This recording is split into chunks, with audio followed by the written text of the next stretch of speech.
मेरा नाम है केशव पाटीदार और आज हम ऑपरेटिंग सिस्टम के एक बहुत ही इम्पोर्टेंट टॉपिक के बारे में बात करेंगे जिसका नाम है इंटर प्रोसेस कम्युनिकेशन या आईपीसी। मॉडर्न ऑपरेटिंग सिस्टम में दो तरह के प्रोसेसेस चलते हैं। पहला होता है इंडिपेंडेंट प्रोसेस जो अकेले काम करता है, जिसे जो किसी दूसरे प्रोसेस को अफेक्ट नहीं करता। दूसरा होता है कोऑपरेटिव प्रोसेस। यह वह प्रोसेस होता है, इनमें दो प्रोसेस या दो से ज़्यादा प्रोसेस मिलकर काम करते हैं, एक दूसरे के साथ डाटा या इंफॉर्मेशन शेयर करते हैं। इन्हीं कोऑपरेटिव प्रोसेसेस को आपस में सेफ और फास्ट तरीके से कम्युनिकेशन करवाने के लिए जिस फ्रेमवर्क की ज़रूरत पड़ती है उसे हम आईपीसी कहते हैं। आईपीसी के मेन दो मॉडल्स होते हैं। पहला होता है शेयर्ड मेमोरी और दूसरा होता है मैसेज पासिंग। अब हम बात करते हैं इन दोनों मॉडल्स के बीच के डिफरेंस को समझते हैं। पहले बात करते हैं शेयर्ड मेमोरी की। इसमें दो अलग अलग प्रोसेसेस रैम के एक ही कॉमन मेमोरी ब्लॉक या पेज फ्रेम को शेयर करती है। इसका सबसे बड़ा फ़ायदा है इसकी स्पीड। क्योंकि यह एक बार मेमोरी सेटअप होने के बाद ऑपरेटिंग सिस्टम या कर्नल के बीच कोई रोल नहीं होता। डायरेक्ट डाटा हार्डवेयर या रैम बस की स्पीड से ट्रांसफ़र होता है। दूसरे तरफ है मैसेज पासिंग। इसमें दो प्रोसेसेस की मेमोरी बिल्कुल आइसोलेटेड या हम बोले तो बिल्कुल अलग अलग होती है। अगर इसमें बात करनी है, इन मतलब अगर हम दो प्रोसेसेस के बीच में मैसेज ट्रांसफ़र करना है तो हमें ओएस कर्नल या बफर्स का यूज़ करना पड़ेगा। हर डाटा ट्रांसफ़र्स के लिए एक सिस्टम कॉल होता है जो उसे थोड़ा स्लो बना देता है। लेकिन सिक्योरिटी के मामले में मैसेज पासिंग बहुत ही सेफ होता है as compared to shared memory boundary. अब थोड़ा डीप चलते हैं और बात करते हैं हमारे शेयर्ड मेमोरी आर्किटेक्चर में। शेयर्ड मेमोरी आर्किटेक्चर में जब भी दो प्रोसेसेस एक दूसरे को मैसेज पास करती है तो सबसे पहले एक process shared memory region create करती है और कर्नल के थ्रू वह रीजन क्रिएट होता है। बाकी के कोऑपरेटिंग प्रोसेसेस उस मेमोरी रीजन को अपने एड्रेसेस स्पेस में लिंक अटैच कर लेते हैं। फ़ायदा ये है कि डेटा ट्रांसफ़र के वक्त कोई कॉन्टेक्स्ट स्विचिंग नहीं होती, इसलिए इसमें मैक्सिमम थ्रूपुट मिलता है। लेकिन इसका सबसे बड़ा रिस्क या फेल्यूर ये है कि अगर दोनों प्रोसेसेस ने बिना किसी रूल के एक साथ राइट करने की कोशिश की तो डाटा करप्ट हो सकता है।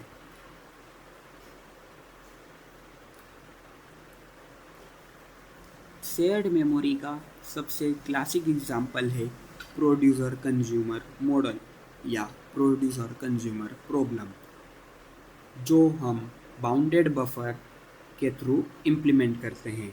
यहाँ एक फिक्स साइज का सर्कुलर अरे होता है जो प्रोड्यूसर इसमें डेटा फिल करता है और कंज्यूमर वहाँ से डेटा निकालता है। इन्हें ट्रैक करने के लिए हम इन और आउट पॉइंटर्स का यूज़ करते हैं।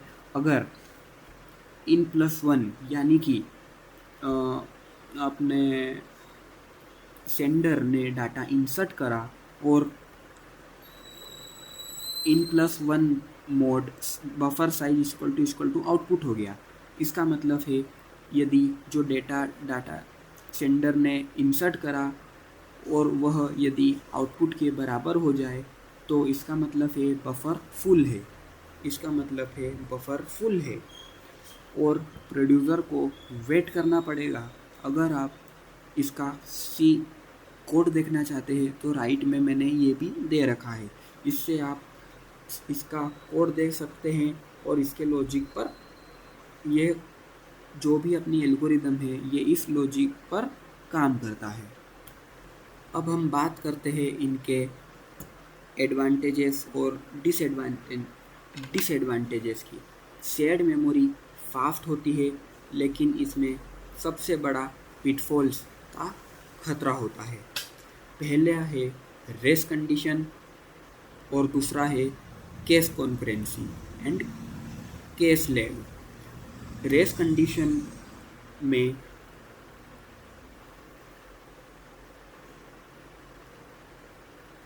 ओएस का कोई कंट्रोल नहीं होता। अगर दोनों प्रोसेसर सेम टाइम पर डाटा अपडेट करें तो फाइनल रिज़ल्ट गलत आएगा। इससे बचने के लिए प्रोग्रामर को खुद म्यूटेक्स लॉक या सीमाफोर्स लगाना पड़ता है। दूसरा बड़ा इशू है केस करेंसी का और के कोर लैग का। मॉडर्न मल्टी कोर सीपीयूज में हर कोर के पास अपना L1 L2 केस होता है। अगर कोर ए ने शेयर्ड मेमोरी बदल दी है, वो सिर्फ उसके लोकल में अपडेट हुई है, तो कोर बी को पूरा डेटा दिखेगा जब तक मेमोरी उसके पास अवेलेबल है। अब हम बात करते हैं एक मेजर टॉपिक की, जिसमें हम बात करते हैं मैसेज पासिंग सिस्टम की। इस मॉडल में प्रोसेसेस को मेमोरी शेयर नहीं होती, बल्कि इसमें डेटा पैकेट्स या मैसेज एक्सचेंज करते हैं थ्रू आइसोलेटेड चैनल्स। यह माइक्रो कर्नल आर्किटेक्चर्स और डिस्ट्रीब्यूटिव नेटवर्क्स के लिए परफेक्ट डिज़ाइन है। इसके लिए दो मेन फंक्शंस या प्रिमिटिव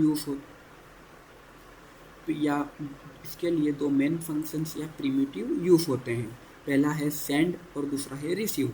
यदि एक प्रोसेस अपना कोई मैसेज सेंड कर रही है तो वह कर्नल क्यू में जाएगा, और यदि कोई प्रोसेस अपना मैसेज रिसीव कर रही है तो वह कर्नल क्यू से आएगा। अब हम बात करते हैं अपने नेक्स्ट टॉपिक की, जिसमें हम बात करते हैं कम्युनिकेशन या लिंक की। तो मैसेज पासिंग में कम्युनिकेशन लिंक बनाने के लिए दो तरीके होते हैं। पहला होता है डायरेक्ट कम्युनिकेशन और दूसरा होता है इनडायरेक्ट कम्युनिकेशन। डायरेक्ट कम्युनिकेशन जहां सेंडर या एक मैसेज जो मैसेज सेंड कर रही है, एक प्रोसेस जो मैसेज सेंड कर रही है और दूसरी प्रोसेस जो रिसीव कर रही है, तो पहली प्रोसेस को दूसरी प्रोसेस का नाम पता होना चाहिए। जैसे कि सेंड पी। यहाँ तो यह तो ये सिमेट्रिक होता है या असिमेट्रिक। सिमेट्रिक में जो प्रोसेस मैसेज सेंड कर रही है और जो प्रोसेस मैसेज रिसीव कर रही है, दोनों को एक दूसरे की इन्फॉर्मेशन पता होती है। और एक होता है इनडायरेक्ट कम्युनिकेशन। इसमें जो मैसेज किसी पर्सन, जो मैसेज है या जो डेटा है दोनों प्रोसेसेस के बीच में, वह एक प्रोसेस से दूसरी प्रोसेस के बीच में नहीं, बल्कि इंटरमीडिएट, जिसको अपन मेल बॉक्स या पोर्ट बोलते हैं, यहाँ पर आके डाटा स्टोर होता है। इसका फ़ायदा ये है कि इससे हम मल्टी प्रोसेसेस जोड़ सकते हैं, जिससे many to many communication possible हो सकता है। आगे हम बात करते हैं सिंक्रोनाइजेशन एंड बफरिंग की। इसमें हम बात करते हैं मैसेज पासिंग। अब जो मैसेज पासिंग है, इसमें सिंक्रोनाइजेशन और बफरिंग कैसे मैनेज होती है, तो चलिए हम ये जानते हैं। पहला होता है ब्लॉकिंग या सिंक्रोनस मॉडल। इसमें अगर सेंडर ने मैसेज भेजा है तो वह तब तक नहीं आगे बढ़ेगा तब तक रिसीवर, यानी कि जो प्रोसेस इस मैसेज को रिसीव कर रही है, वह इसको यूज़ ना कर ले। जब मैसेज एक प्रोसेस से सेंड और एक प्रोसेस से रिसीव होगा, तब तक दोनों ब्लॉक होते हैं। तो इसे हम रेंड्यूस कहते हैं। दूसरा होता है नॉन ब्लॉकिंग मॉडल। इसमें जो प्रोसेस रहती है जो कि मैसेज सेंड करती है, वह मैसेज को सेंड करके तुरंत ही अपने अगले काम के लिए चले जाती है। यदि जो प्रोसेस मैसेज रिसीव कर रही है वह यदि अभी अपने किसी दूसरे काम के में बिजी है तो वह मैसेज अपने आप ही कर्नल क्यू में चले जाता है। जैसे ही रिसीविंग प्रोसेस अपना काम कंप्लीट करती है तो वह जो कर्नल क्यू है वहाँ से वह मैसेज आता है और रिसीविंग प्रोसेस के पास जाता है और वह एग्जीक्यूट हो जाता है। आगे हम बात करते हैं कर्नल के अंदर जो क्यू होती है उसकी बफरिंग कैपेसिटी 3 तरह के से होती है। पहली है जीरो कैपेसिटी, दूसरी है बाउंडेड कैपेसिटी और तीसरी है अनबाउंडेड कैपेसिटी। जो जीरो कैपेसिटी है इसमें कोई भी कैपेसिटी नहीं होती, मतलब कि यह एक तरह के रेंडम्स तरह का ही हो गया है। मतलब इसमें जो प्रोसेस मैसेज सेंड कर रही है और जो प्रोसेस मैसेज रिसीव कर रही है दोनों एक साथ ही अपने डेटा को ट्रांसफ़र कर सकती है। इसमें कोई भी डेटा स्टोर नहीं होता। अगला आता है बाउंडेड कैपेसिटी। इसमें पर्टिकुलर साइज होता है कर्नल क्यू का। यदि जो प्रोसेस है जो कि मैसेज भेज रही है तो और जो प्रोसेस है जो मैसेज ले रही है यदि वह बिज़ी है तो जो सेंडर प्रोसेस है वह अपना मैसेज इस कर्नल क्यू में स्टोर करवा सकती है और जब भी अपनी रिसीविंग प्रोसेस कंप्लीट होगी तो वह यह मैसेज यूज़ कर लेगी।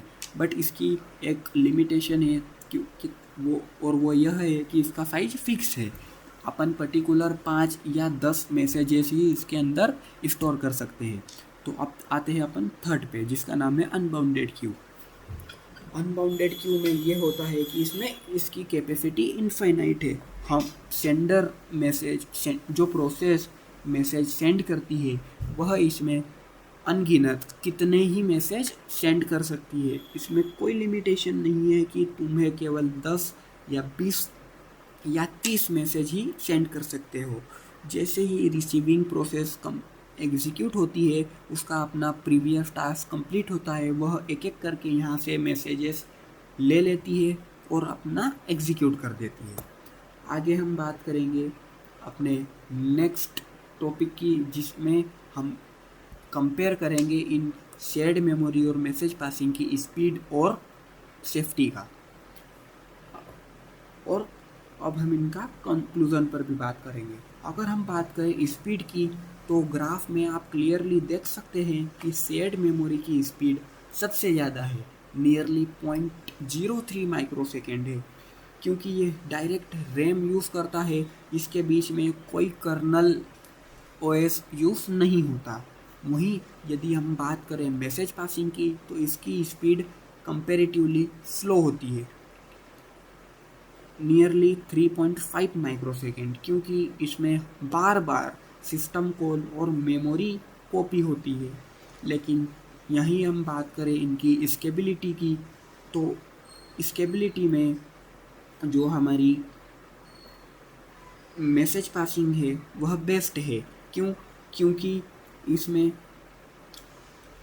अलग अलग कंप्यूटर्स पर भी काम किया जा सकता है, जबकि शेयर्ड मेमोरी में अलग अलग कंप्यूटर्स पे काम नहीं किया जा सकता। शेयर्ड मेमोरी एक ही कंप्यूटर में एक ही मेमोरी को यूज़ करती है। तो बेसिक रूल ये है कि यदि हमें हाई स्पीड और बड़े डेटा को शेयर करना है तो उसके लिए हम शेयर्ड मेमोरी मॉडल यूज़ करेंगे, और अपने को यदि डिस्ट्रीब्यूटेड नेटवर्क्स या हाई सिक्योरिटी के लिए मैसेज पासिंग का यूज़ करना है तो उसके लिए हम मैसेज पासिंग यूज़ करेंगे। सो यही था हमारा आईपीसी टॉपिक। Thank you.